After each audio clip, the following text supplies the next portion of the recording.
Money cannot save you from loneliness.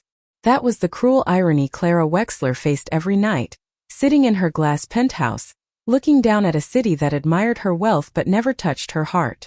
She had everything except someone who looked at her as if she were more than a walking empire. And then the pizza girl showed up at her door. It was supposed to be just another Friday night in New York.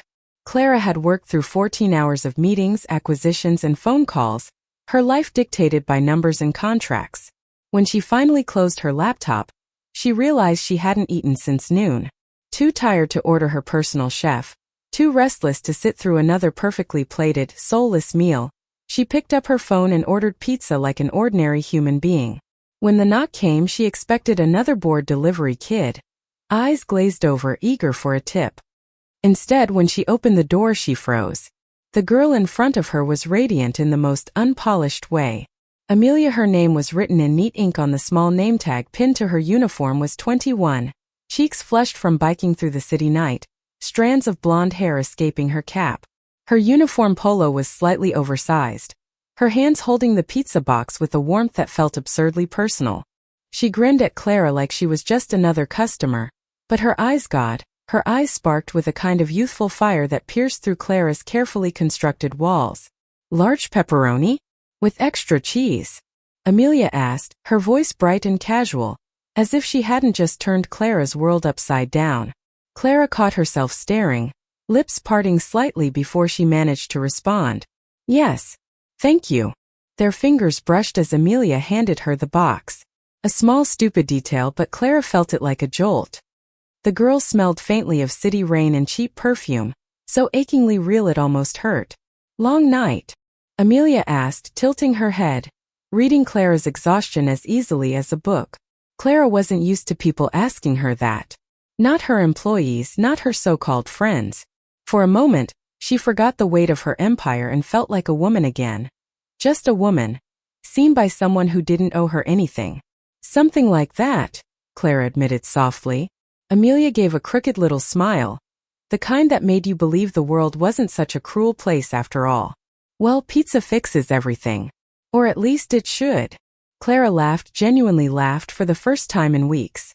It was ridiculous she didn't even like pepperoni, but she couldn't bring herself to close the door just yet. "Wait," Clara said suddenly, surprising herself. "Do you want to come in for a minute?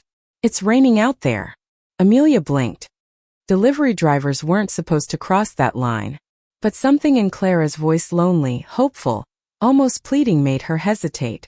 Then she nodded. "Sure. Just for a minute." The city hummed beneath them, neon lights reflecting off the glass walls of the penthouse. Clara placed the pizza box on the marble counter, suddenly self-conscious about how sterile her home looked. Amelia's presence seemed to fill the empty space with warmth, even though she was dripping water onto the polished floor. "Wow," Amelia said, looking around with wide eyes. "This place is insane. Do you live here alone?" "Yes," Clara answered simply. "That's criminal."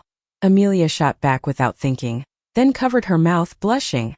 "Sorry, I mean it's beautiful, but it feels too quiet." Clara smiled faintly. "You're not wrong." They sat together, sharing slices of pizza at the kitchen Icelandic, absurdly ordinary act in an extraordinary space. Clara listened to Amelia's stories about biking through traffic, rude customers, and the tiny dreams she carried in her pocket. Amelia wanted to open her own little cafe one day, a place where people could feel at home, where food was more than just survival. Clara, who lived in a world where everything was transactional, felt her chest ache at the purity of it. "You're brave," Clara said softly. Amelia shrugged, her cheeks pink from the wine Clara had impulsively poured them. "Or stupid. But I'd rather be stupid and try, than rich and empty." The words hit like a knife. Clara hid the sting behind her glass, but Amelia noticed. Their eyes met, Clara's guarded, Amelia's unflinching, and something dangerous flickered between them. It was madness. They came from different worlds, lived different lives. But in that fragile, suspended moment, none of it mattered. What mattered was the closeness of their knees, the brush of fingers over a pizza slice, the way Clara suddenly felt alive in her own home. When Amelia stood to leave, Clara almost panicked.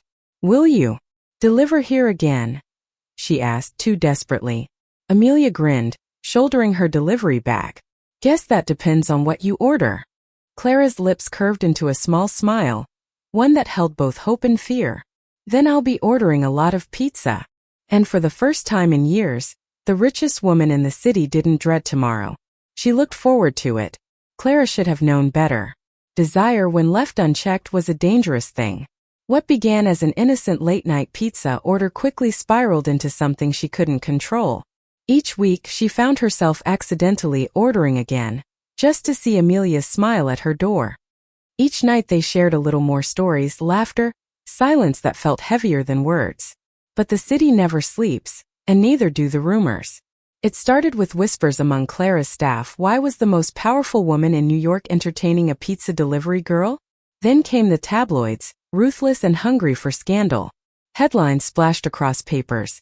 Millionaire heiress and delivery girl romance? City's queen in secret affair. Clara tried to shield Amelia from it, but the damage was swift. One night, Amelia burst into the penthouse, eyes brimming with tears, a crumpled magazine in her hand. They're calling me a gold digger, Amelia choked out. Clara, they're tearing me apart. This isn't what I signed up for.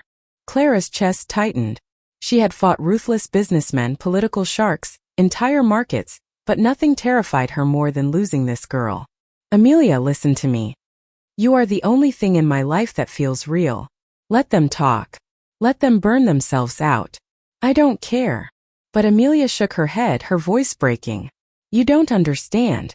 I worked my whole life to be taken seriously, to be more than just some delivery girl. And now, I'm just your scandal. The silence between them was deafening. Clara reached out, but Amelia stepped back. That night she left, and the door's echo felt like a final nail in Clara's heart. Weeks passed. Clara threw herself back into work, but the numbers meant nothing. She stared at her untouched meals, at the empty chair across the counter, haunted by the sound of Amelia's laugh. She could buy anything except the one thing she truly wanted. It was on a gray Tuesday morning, during yet another endless board meeting, that Clara finally broke. She excused herself, walked out of the glass tower, and hailed a cab. For once in her life, she wasn't thinking about profit margins or stock prices. She was thinking about a girl with messy blonde hair and eyes that made her feel alive. The cab stopped in front of a tiny cafe in Brooklyn. It wasn't much, just a few tables, the smell of coffee, and the faint sound of a bell over the door. But it was Amelia's dream, or at least the beginning of it. Clara had tracked it down, desperate for a second chance. Inside, Amelia stood behind the counter, apron tied around her waist, scribbling notes into a worn notebook. She looked tired but radiant, the same way she did that first night. When she saw Clara, her pen stilled. What are you doing here? Amelia asked softly, her voice cautious, wounded. Clara swallowed the lump in her throat. I came to say I was wrong. I thought I could protect you by pretending the world didn't matter, but I failed. You deserved more than secrecy. You deserved someone who would fight for you. For us. Amelia's lips trembled. Clara, I can't be your dirty little secret. I need love that isn't ashamed of me. Clara stepped closer, her voice raw, stripped of all the armor she'd worn her entire life. Then let me prove it. Right here. Right now. In front of anyone who cares to watch. And before Amelia could protest, Clara reached across the counter and took her hand, holding it tight as if letting go would mean drowning. The cafe customers glanced up, whispers rippling, but Clara didn't care. For the first time, she wasn't the richest woman in the city. She was just a woman terrified and in love. Amelia's breath hitched. She stared at Clara, torn between fear and longing. Then slowly, her fingers curled back around Clara's. You're insane, Amelia whispered, a tear slipping down her cheek. Clara smiled through her own tears. Maybe. But I'd rather be insane with you than sane without you. Something in Amelia broke then, not in pain, but in surrender. She stepped around the counter, and Clara pulled her into a fierce, trembling embrace. The world didn't disappear, but for once they didn't care who was watching. The tabloids would write what they wanted. The city would gossip, sneer, judge. But in that moment, two women stood together, unafraid. Months later, the cafe bustled with life, laughter spilling from its doors. Clara was there often, not as the powerful tycoon, But as the woman who brewed coffee under Amelia's watchful eye, who carried trays to tables and laughed when she spilled milk on her blouse, she had traded a little of her empire for something priceless. Amelia's dream had come true, but so had Clara's. On a quiet evening after the last customer left, they sat together by the window, the glow of the city washing over them. Clara brushed a strand of hair from Amelia's face and whispered, "Do you regret any of it?" Amelia shook her head, leaning into Clara's touch. "Not a second. You were worth the storm."